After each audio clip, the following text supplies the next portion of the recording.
Hey everybody, Connor Keys here. I want to talk about what I do. My job is to get you out of your head and into your heart.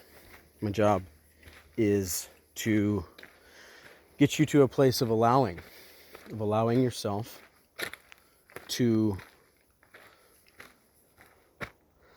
listen to the still small voice and to understand the nature of that voice, as we call it. It's to call it a voice is kind of a misnomer because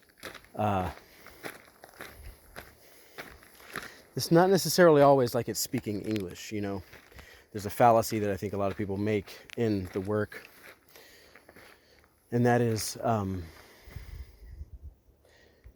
I call it believing that the heart is just another mind.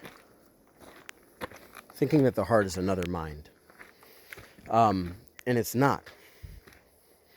Right? Sometimes we think that listening to our hearts is a way of stilling yourself and listening to something else, some other kind of voice. Right? Like it's called a still small voice, yeah.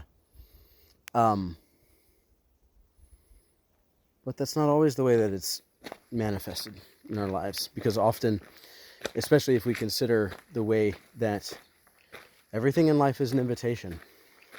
I consider this is part of the sort of archetypal model that I use to work with people. I call it a tertiary, kind of a tertiary component where we as conscious beings have the ability to kind of look around ourselves and to know our source, to know where we came from. That is not always a cognitive process. The cognitive process is usually the thing, in other words, the thinking, the stories that our minds tell us. That's usually the thing that gets, that we're, in a sense,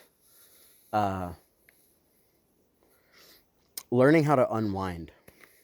That we're forgetting in the process of remembering what it is we actually are, right? So the heart is not just another mind. The heart is not just another mind. And allowing the invitation that we understand ourselves to be experiencing, right? That's not a cognitive process either. Sometimes we ask ourselves, what's the invitation here? That tertiary component of understanding ourselves as here, as present, as conscious and aware beings, and containing the ability to know our source, to know where we came from.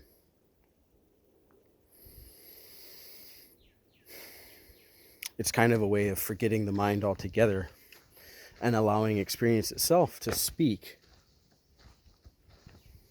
So, this is something that's been on my mind today. Yeah, and not doubting. Because it's so easy to doubt. And it's a paradox, right? Because in a sense you have to doubt. But depends on what you're doubting, right? You know, Thomas the Doubter was the only disciple to touch the resurrected body of Christ. He put his finger into the wound. Christ said, "Oh, you don't believe me?" So,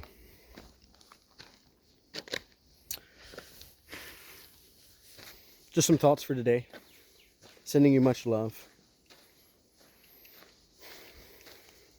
Check me out on social media at Connor Keys. Go to my website, connorkeys.com, if you'd like to learn more about what I do. You can schedule a phone call. Why don't you do that? Schedule a phone call with me. And we can just talk about the work and see if it's a fit. You can also go to mine and Laura Rose Gage's community coaching program. It's a free community coaching program available to anybody. It's hosted on Telegram, right? It's called livingintheheart.org. Go to livingintheheart.org to learn more about that. And I'll see you there.